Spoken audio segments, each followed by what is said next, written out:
그러므로 너희 마음의 허리를 동이고 근신하여 예수 그리스도께서 나타나실 때에 너희에게 가져다 주실 은혜를 온전히 바랄지어다.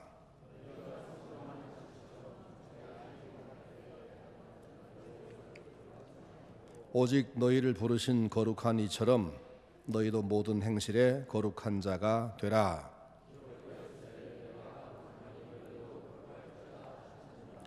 외모로 보시지 않고 각 사람의 행위대로 심판하시는 이를 너희가 아버지라 부른즉 너희가 나그네로 있을 때를 두려움으로 지내라.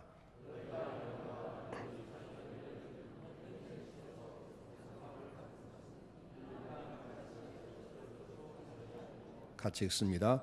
오직 흠없고 점없는 어린 양 같은 그리스도의 보배로운 피로 된 것이니라. 우리가 주일 오후에는 항상 교리 공부를 계속하고 있는데요. 이미 다 알고 있다고 생각하는 내용이지만 다시 한번 그리고 더 정확하게 계속 배울 필요가 있습니다. 우리가 다 뼈를 가지고 있지만 그래서 일어서고 걷고 활동하지만 그 뼈가 자꾸 이제 노쇠해지면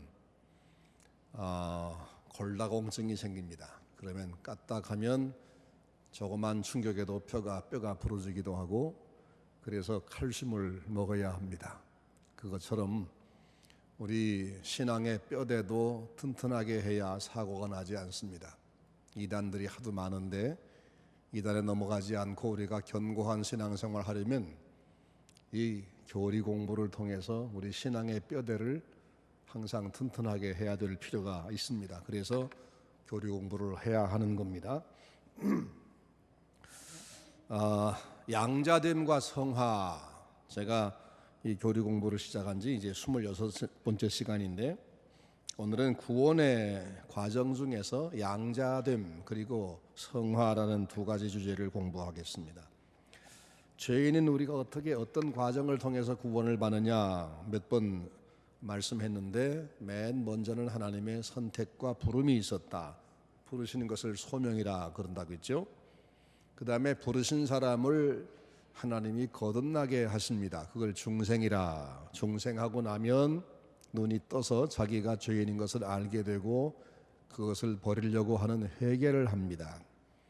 그리고 회개하는 사람에게는 자연적으로 예수가 구주인 것을 발견했기 때문에 자기 죄를 회개한 것이니까 이 회개와 더불어 신앙, 예수를 나의 구주, 예수만 나의 구주라고 믿는 신앙을 고백하게 되고 예수를 나의 구주로 고백하고 믿는 사람에게 하나님은 이젠 너는 더 이상 죄인이 아니야. 네 죄는 네 구주인 예수가 책임지고 해결했으니까 너는 더 이상 죄인이 아니다.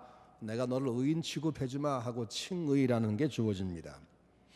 그리고 나서 그 다음 단계가 오늘 배우는 수양과 성화. 수양이라는 것은 하나님이 죄인을 양자 삼아주는 것, 이게 수양입니다.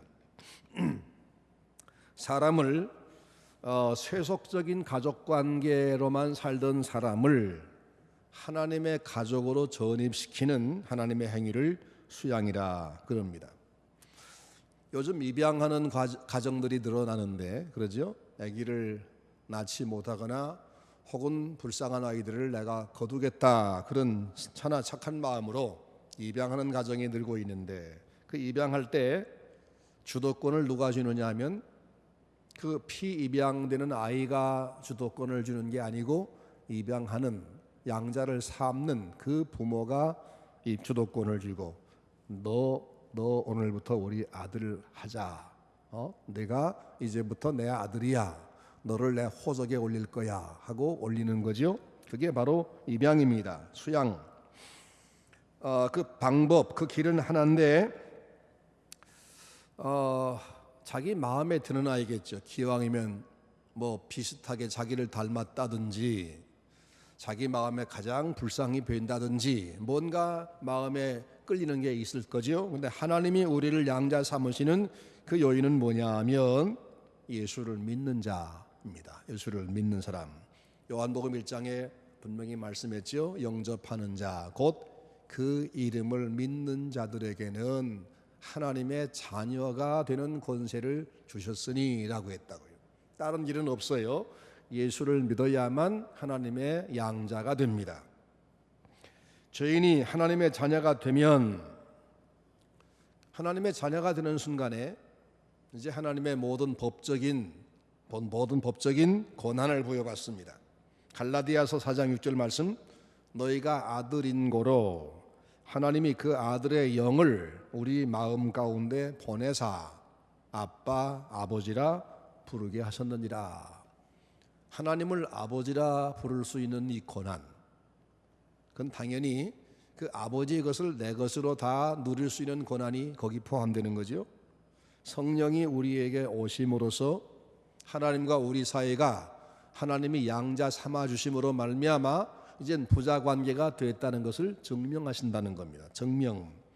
우리가 하나님의 자녀인 것을 인치는데 종이에다가 인주로 도장 한번 찍은 것이 아니고 성령, 살아있는 영, 성령이 우리 마음에 들어오심으로 누구도 지울 수 없는 진짜 도장을 찍었다라고 말씀합니다. 갈라디아 3장 14절, 이는 그리스도 예수 안에서 아브라함의 복이 이방인에게 미치게 하고 아브라함이 하나님께 받은 복이 이방인인 우리에게도 임하게, 우리가 연결되게 하고 또 우리로 하여금 믿음으로 말미암아 성령의 약속을 받게 하려 함이라 라고 양자 삼은 이유가 하나님의 자녀의 이름만 가지는 것이 아니라 그 특권을 다 누리게 하려고 하셨다는 걸 말씀했어요. 또 로마서 8장 17절 말씀 보면 자녀이면 또한 후사, 이 후사란 말은 상속자란 말이죠. 상속자 곧 하나님의 후사요 그리스도와 함께한 후사니 우리가 그와 함께 영광을 받기 위하여 고난도 함께 받아야 할 것이니라. 생각한데 하나님의 자녀로 살기 위해서 현재 받는 고난은 장차 우리에게 나타날 영광과 비교조차 할 수 없도다라고 말씀했다고요. 그래서 상속자가 된 사람은 특권만 가지는 것이 아니라 그의 모든 특권을 다 우리가 완전히 누릴 때 그날을 대비해서 그리스도와 함께 고난의 길도 당연히 가야만 하는 거다라고 말씀했습니다. 하나님의 양자가 됨으로써 몇 가지 혜택이 주어지는데, 첫째는 과거와 관련해서 모든 죄의 형벌 때문에 생긴 공포, 죄의 형벌로 인한 영원한 사망, 이것에서 우리가 완전히 해방을 받습니다. 그래서 사죄를 받는 은혜를 입습니다. 그 다음에 현재 양자가 됨으로 현재는 하나님을 섬기는 기회, 그리고 성령과 동행하는 이 은혜를 우리가 지금 입고 있는 겁니다. 그 다음에 미래와 관련해서는 장차 우리가 그리스도와 똑같은 몸으로, 예수님이 죽었다가 다시 사실 때 그 부활한 몸은 특수한 몸이었죠. 음식을 먹을 수도 있지만 안 먹어도 상관이 없는, 손으로 만질 수 있지만 그러나 벽도 지나갈 수 있는 그런 몸이었어요. 성경은 그렇게 나온단 말입니다. 제자가 박해자들을 두려워해서 문을 잠그고 제자들만 모였는데 문을 열어준 적이 없는데 주님이 그 가운데 들어와 서셔서 평안하냐라고 물으셨고, 그러죠? 또 오셔서 그들에게 음식을 주시며 잡수시기도 하시고, 이런 것을 사복음서의 후반부에 보면 충분히 볼 수가 있어요. 그건 우리에게 뭘 보여주는가 하면, 우리가 지금 이 몸은 제한적인 몸, 시공의 제한을 받고 음식과 공기와 기온과 이런 모든 것에 의존하면서 겨우겨우 살아가는, 그러면서도 늘 범죄하는 그런 속된 몸이고 약한 몸이지만, 고린도전서 15장 말씀 보니까 약한 것으로 심고 강한 것으로 다시 살며, 욕된 것으로 심고 영광스러운 것으로 다시 살며, 그러면서 육의 몸이 있은즉 신령한 몸이 또한 있느니라 라고 말씀했죠. 이렇게 우리가 장차 그리스도와 똑같은 몸으로 부활하고 하나님과 천국에서 동거하는 영생을 누리게 됩니다. 이게 바로 양자가 됨으로써 얻는 특권입니다. 수양은 분명히 독립된 은혜지만 중생과 칭의로부터 분리될 수는 없습니다. 우리가 거듭나고 예수 믿어 하나님 앞에 너는 이젠 죄인이 아니고 의인이야 라고는 이 칭의와 함께 또 하나 얻은 것이 바로 양자됨, 하나님의 자녀됨인 것입니다. 죄만 용서하고 넌 죄인이 아니다 라고 저렇게 내던질 수도 있지만, 죄인이 아니다 하고 나서 던진 것이 아니라 이제 당신 품으로 끌어들여서 넌 내 것이야, 내 아들이야 라고 했습니다. 그러니까 칭의보다 더 하나 높은 은혜가 양자됨입니다. 중생은 우리의 심정을 당신의 형상을 닮아 가도록 다시 짓는, 다시 재창조하는 역사고, 칭의는 예수의 형벌, 예수의 받으신 형벌을 근거로 우리의 죄를 면제해 주는 하나님의 선포이지만, 수양은 이제 그것을 근거로 해서 당신의 품으로 끌어들여 친자식을 삼고 당신의 모든 것을 다 공유하게 하시는 특별한 은혜인 겁니다. 한층 강화된 은혜. 그래서 우리가 이 칭의, 그리고 그 다음에 주어지는 수양, 하나님의 자녀가 되는 이 특권, 이게 얼마나 큰지를 알아야 됩니다. 그리고 수양이라는 것은 성화와 관련이 되는데, 수양은 하나님의 집의 문을 열고 그 집안으로 들어가게 하는 것, 그 식구가 되게 하는 것이고, 성화는 이제 그 자식이 됐으므로 그 가문의 법도와 전통을 따라 거기에 맞게 행동하게 만드는 것, 이게 바로 성화입니다. 수양은 자식이 되도록 그 집안에 들여보내는 것이고, 성화는 그 집안의 문화와 전통에 맞게 살도록 그를 훈련하는 것이 성화라는 겁니다. 그러니까 우리가 수양이 됐습니다. 하나님의 자녀가 됐습니다. 그런데 아직도 하나님의 법에 잘 따라 살지 못하는 성화가 덜 된 우리들이지요. 그러죠? 우리가 인정하죠? 멸망해야 되는 죄인이, 마귀의 종로를 실컷 하면서 평생을 살던 죄인이 하나님의 자녀로 그분 가정에 입양된다. 이건 참 엄청난 사건인데 우린 이걸 상상해 본 적도 없어요. 그런데 하나님이 그렇게 작정하시고 행하시고 우리에게 알려주셔서, 아, 나에게 이런 특혜가 왔구나 하고 우리가 알게 된 겁니다. 우리가 이것은 청구한다고 될 일이 아니지요. 그죠? 우리가 바란다고 될 것도 아니고, 우리가 노력한다 되는 것도 아니고, 우리가 청구해야 될 것도 아니에요. 이 수양은 예수를 믿는 사람에게 하나님이 거저 주시는 너무너무 특별한 특권입니다. 은혜의 정점입니다. 하나님은 당신의 백성들의 아버지라고 부름당하는 것을 기뻐하셨습니다. 출애굽기 4장 22절, 너는 바로에게 이르기를 여호와의 말씀에 이스라엘은 내 아들, 내 장자라. 하나님이 직접 그렇게 말씀하셨어요. 이스라엘을 바로에게 소개하기를, 이 이스라엘은 내 장자야, 안 내놓을래? 이렇게 말씀했다고요. 또 로마서 9장 4절 말씀, 저희는 이스라엘 사람이라 저희에게는 양자됨과 영광과 언약들과 율법을 세우신 것과 예배와 약속들이 있고, 그렇게 했어요. 예수 믿는 사람에게 하나님의 모든 특권이 다 주어짐을 말씀하는 거예요. 하나님은 그리스도를 믿어서 하나님의 후사가 된 사람들의 아버지가 되십니다. 기꺼이 아버지가 되셔서 하나님을 우리가 아버님이라고 하지 않고 아빠라고 할 수 있는 특권을 주셨어요. 제 막내 사위가 세종시에 사는데 이 막내 사위가 참 아주 굉장히 귀여워요.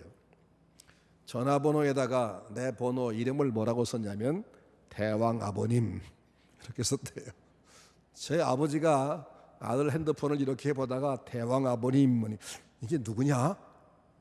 그랬더니 얘가 당황해가지고 아시잖아요. 그렇게 했다는 거예요. 그래서 얘야 그렇게 하지 말고 치워라. 아버지가 질투하실라네 그랬습니다.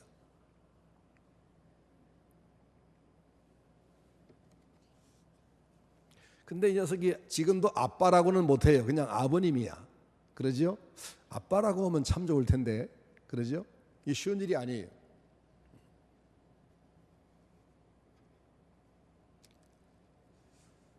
딸들도 그렇죠.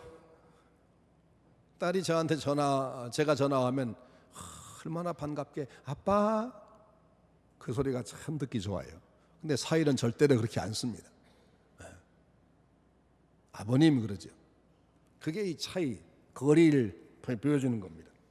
근데 사위도 분명히 자식은 자식인데 아빠라고를 못하는데, 그게 나오지 않는데, 하나님이 일평생 죄만 짓고 살던 망가진 인생들, 마귀에게 종노릇이나 실컷하고 아들 노릇은 조금 더 해본 적이 없는 인생들에게 아빠라고 해라 라고는 이 특권을 주셨다는 사실이 얼마나 큰 복인지. 갈라디아서 4장 5절, 율법 아래에 있는 자들을 속량하시고 우리로 아들의 명분을 얻게 하려 하심이라. 아들의 명분을 얻게 하려 하심이라. 에베소 1장 4절, 곧 창세전에 그리스도 안에서 우리를 택하사 우리로 사랑 안에서 그 앞에 거룩하고 흠이 없게 하시려고 그 기쁘신 뜻대로 우리를 예정하사 그리스도로 말미암아 자기 아들들이 되게 하셨으니 라고 했습니다. 이렇게 하나님이 우리를 양자를 삼으셨습니다. 양자 되면 하나님의 가정에 들어가 그 가족이 되는 것이고, 하나님을 아빠라고 부를 수 있는 특권이 주어진 것이고, 그렇죠?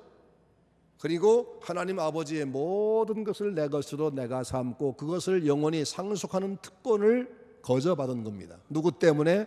그리스도 예수, 나를 위해서 대신 죽어주시고 자기 아들의 권리를 포기하고 종이 되어주신 그 주님 때문에 우리는 양자가 되었습니다. 믿으십니까? 하나님의 자녀입니다. 하나님의 자녀입니다. 감사하십시다. 감사합시다. 그럼 그 다음엔 뭐가 있다고요? 이제 그 가문에 들어갔으면 뭐가 돼야 된다고요? 그 가문의 법도를 따라서 그 식구답게 사는 삶이 필요해요. 그걸 뭐라고 해요? 성화라고 불러요. 성화. 층이된 죄인을 죄의 오염으로부터 건져내시고 그 전 성품을 하나님의 형상을 닮아가게 하시는 것, 바로 그것이 성화입니다. 하나님의 형상을 닮아가게 하시는 것. 그래서 그 사람이 하는 말, 행동, 그걸 봐도 아, 저 사람은 그 집 자식이 맞다라고 인정이 되도록 그렇게 변화되어 가는 게 성화입니다. 성화란 말 그 문자대로만 말하자면 거룩해져 가는 것이죠. 하나님 백성이 중생에서 예수를 믿고 회개하면 하나님과의 바른 관계가 회복되어서 이제 지난날의 죄에 대해서는 완전히 사함받았고 이제는 더 이상 죄인이라 부르지 않고 너는 의인이다, 넌 내 자식이다 라고 불러주시고 천국을 상속하게 됐으니 우리가 이제 참 행복해진 것은 맞지만, 그렇다고 해서 우리가 죄에 대한 정욕, 악의 잔재, 잘못된 습성, 이것들이 완전하게 제거되느냐 하면 전혀 그렇지 않다는 겁니다. 그래서 하나님의 자녀가 된 성도는 당연히 하나님의 얼굴을 생각해서라도, 하나님의 은혜를 생각해서라도 날마다 성령의 도우심과 하나님의 말씀으로 새로운 모습으로 변화되어져 가야 하는 겁니다. 죄의 요소를 자꾸 닦아내고 죄의 영향력에서 자꾸 탈피하고 하나님의 은혜를 받은 사람답게, 하나님의 자녀답게 사는 그런 삶으로 자꾸 변화되어 가야 합니다. 이것을 성화라 그렇게 말합니다.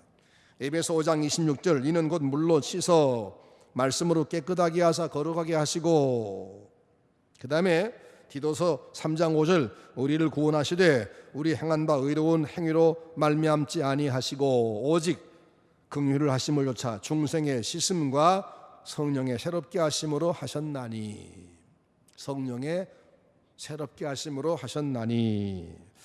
변화된 신분이 우리에게 주어졌으니까 이젠 변화된 삶이 필요하다. 그러니 제발 변화된 삶을 살아다오 라고 말씀하는 겁니다.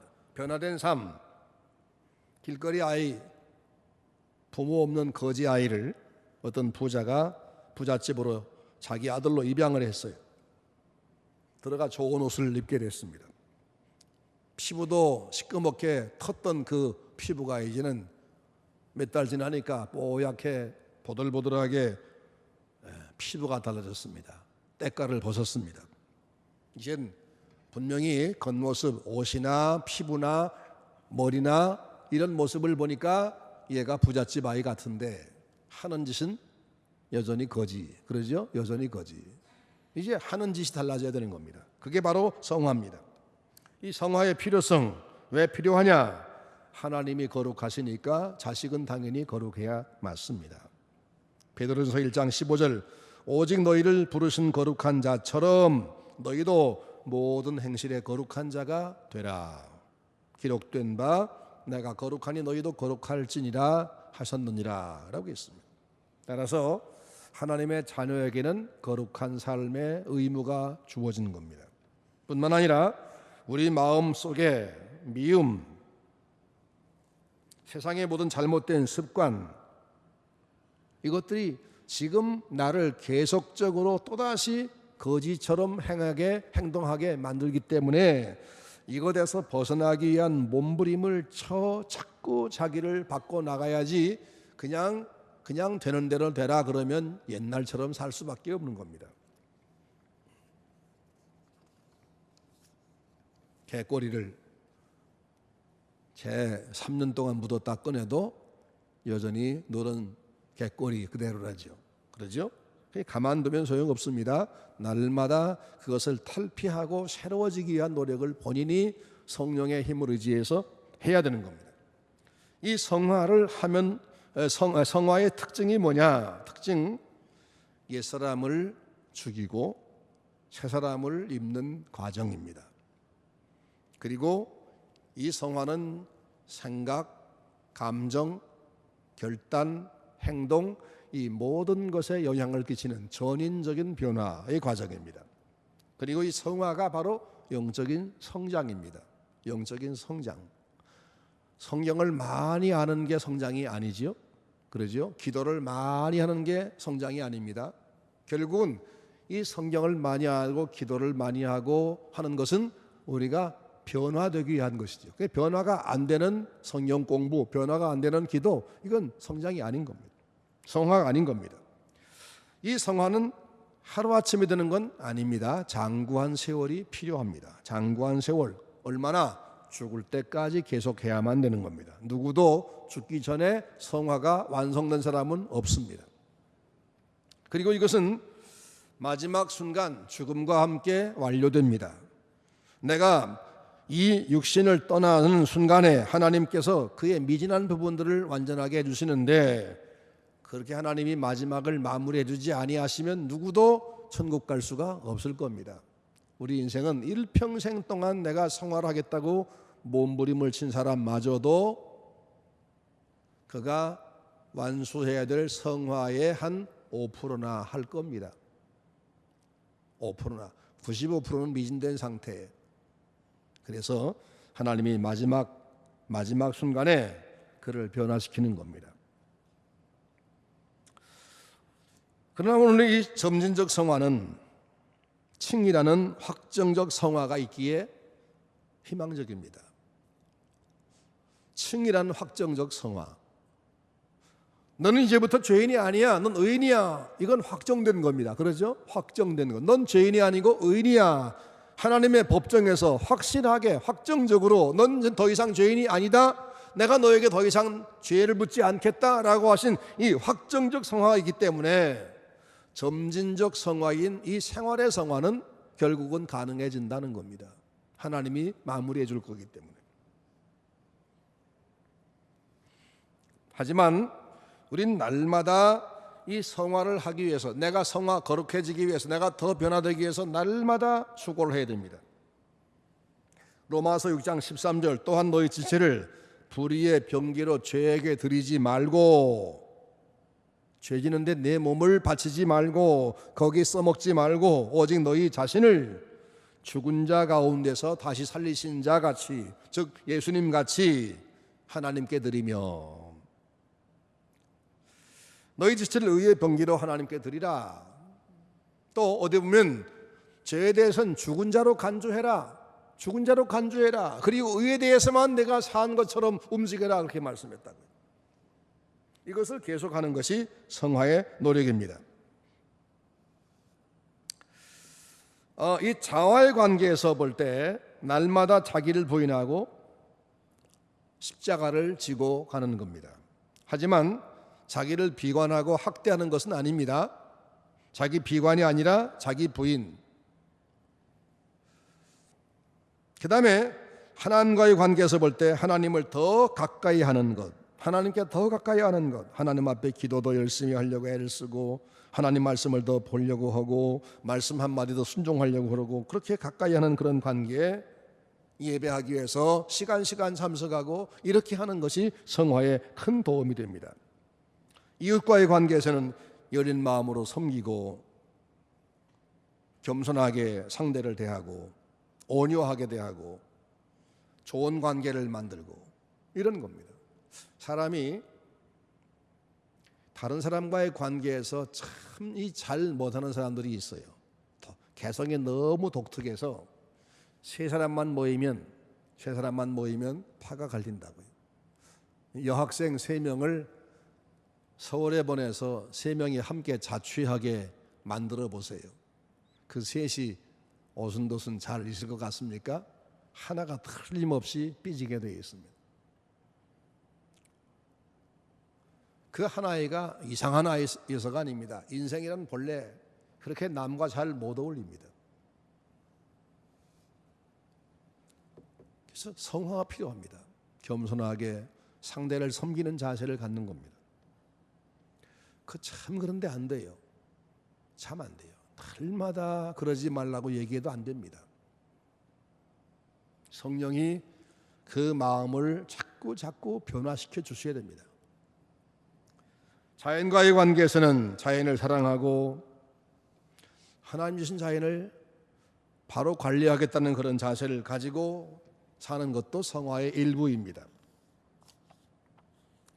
이 성화의 방법, 성화의 방편, 그것은 하나님의 말씀입니다. 디모데 전서 4장 5절 하나님의 말씀과 기도로 거룩하여짐이라 라고 말씀했어요.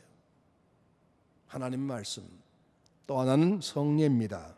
세례와 성찬이 만약에 세례가 우리의 영적인 성장에 도움이 안 된다면 주님께서 세례를 받으라고 명령할 리가 없지요. 세례 받는 계기, 성찬식에 참여하는 계기, 성찬식을 먹고 마시면서 자신을 돌아보고 자기 잘못된 것을 또 깨닫고 그걸 버리려고 노력하는 그런 그 일들, 그 다음에 기도와 묵상, 이런 것들이 말씀과 성례와 기도 이런 것들이 우리를 성화시키는 도구들입니다.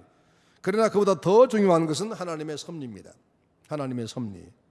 어떤 계기를 하나님이 만들어 주셔서 내가 아주 죽을 뚱살뚱 모르는 어떤 고난 속에 한번 빠졌다 나오면 확 변하는 경우가 생기지요. 그러죠? 확 변하는. 욥은 욥기 42장 5절 말씀 보니까 내가 죽게 돼가여 귀로 듣기만 하였사더니 이제는 눈으로 주를 배옵나이다 라고 한꺼번에 성숙했음을 고백하는데 그게 뭐지요? 엄청난 고난이 그에게 왔었습니다. 이유 없는 고난이 왔었는데 그 고난이 그에게 굉장한 성장을 주었어요.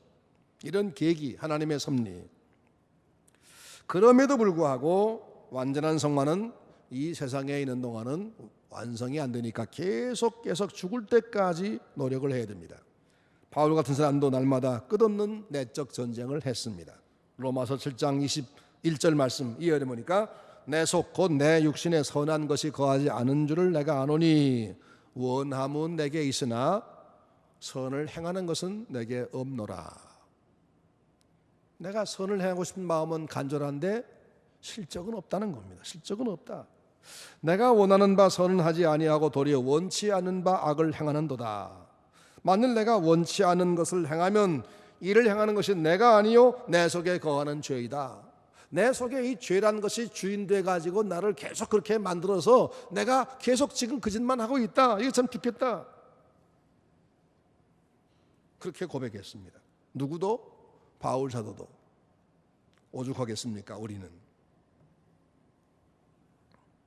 그래서 우리는 이 성화의 전쟁을 해야 합니다. 자신과의 전쟁.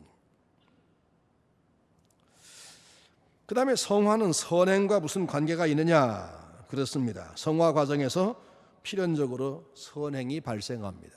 착한 일을 계속하면 성화에 도움이 됩니다. 선행은 성화의 열매입니다. 그러나 우리가 행하는 선행이 비록 조금 남들보다 많다고 해도 그것이 내가 완전히 성화되었다 그런 증명은 아닙니다. 따라서 사람이 선을 행해서 그 공로로 구원받을 수 있는 건 아닙니다. 그러니까 선행을 자랑하지 말고 당연히 내가 변화되어야 되는 과제를 안고 있기 때문에 부단히 선을 행해야 내 성화에 도움이 되고, 그래서 내가 꽤 남보다 많은 선을 행했다 할지라도 그걸 내가 내세우고 자랑할 건 없다는 겁니다. 게다가 선행은 우리 자력으로 불가능해요. 하나님이 힘주셔야 하는 거 아니에요. 그러니까 선행마저도 자랑할 수는 없는 것입니다. 신자는 가장 선한 행위를 했다 할지라도 하나님 보시기에 완전할 수는 없을 것이고, 그리고 불완전한 선행, 부분적인 선행을 한 것뿐이므로 그 선행을 내세우지 말고 숨겨서 할 것입니다.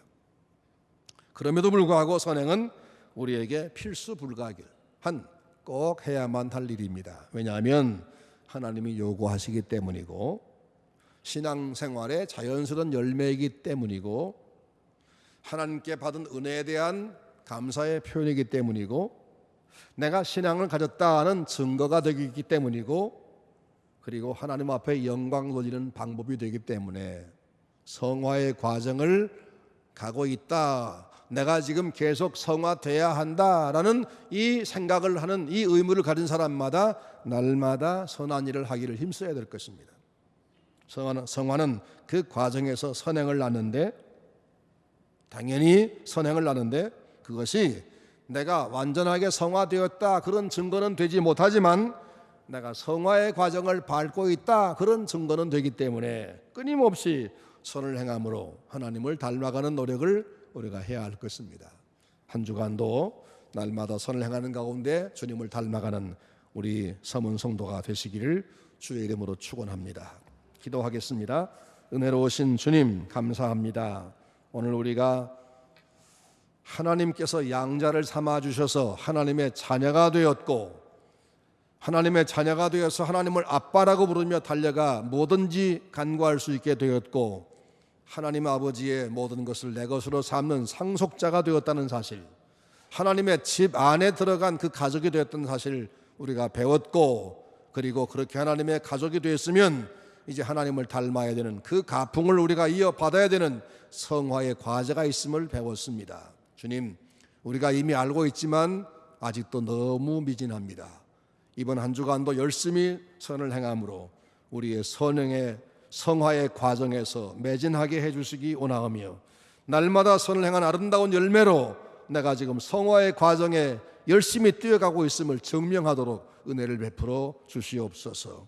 하나님 아버지, 이번 주간이 이제 성탄이 있는데 이 성탄을 계기로 우리 모두가 주님 앞에서 더 많은 선을 행하면서 하나님 앞에 영광 돌리고 더 많이 변모할 수 있도록 저희를 도와주시옵소서. 예수님의 이름으로 기도합니다. 아멘.